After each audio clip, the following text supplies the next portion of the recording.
हे बघा किती मस्त ड्रायफ्रूट लाडू तयार केले आहे। हे लाडू सेहतसाठी खूपच लाभदायक आहे।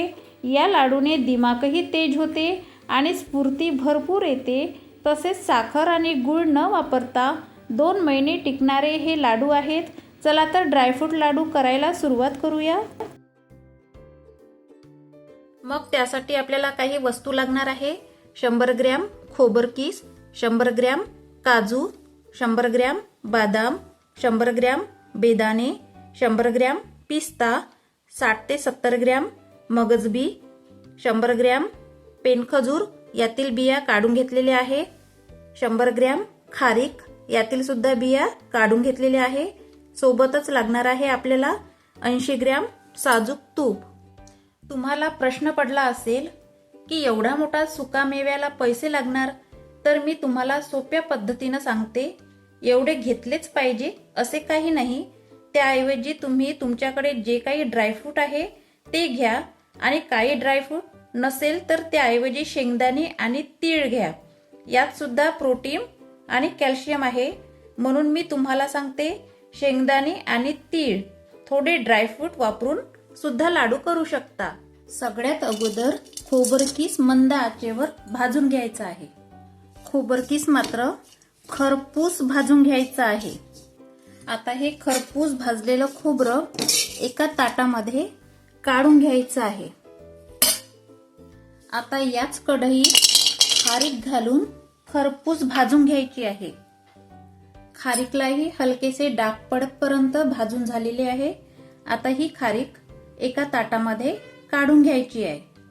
आता याच कढईत 2 चम्मच तूप घालून सगळ्यात अगोदर बदाम घालून हलकीशी फ्राय करून घ्यायची आहे।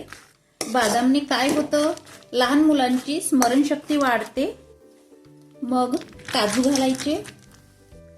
काजू आपल्या स्किनसाठी आणि हेअरसाठी फायदेशीर आहे। आता घालायची मगजबी, मगजबीची टेस्ट वाढते। आता घालायचा पिस्ता। आता यात घालायचे बेदाणे। बेदाणे थोडेसे गरम झाले की लवकर फुलतात। आता हे सर्व वस्तू मिक्स करून घ्यायचे आहे बरं का। आता ह्या सर्व वस्तू खोबर किस मध्ये काढून घ्यायचे आहे। आता ही हलकीशी भाजलेली खारीक मिक्सर पॉट मध्ये घालून दरदरा मिक्सर मध्ये पिसून घ्यायची आहे। आता ही खारीक पिसलेली पावडर या ड्रायफ्रूट मध्ये घालायची आहे। आता हे खजूर सुद्धा मिक्सरला पल्स मोडवर फिरून घ्यायची आहे। आता मिक्सरला फिरवलेली खजूर कढईमध्ये घालून मस्त सॉफ्ट करून घ्यायची आहे। रंग मात्र अजिबात बदलू द्यायचा नाही। आता ही सॉफ्ट झालेली खजूर या ड्रायफ्रूट मध्ये घालायची आहे। खजूर थोडंसं गरम आहे म्हणून चम्मचने मिक्स करायचं। आता मिश्रण कोमट आहे, हाताने लाडू वळून घेऊया। आहे ना किती लाडू सोपे। गुळाचा पाकही करायची झंझट नाही आणि दिसतात तर बघा किती मस्त भारी।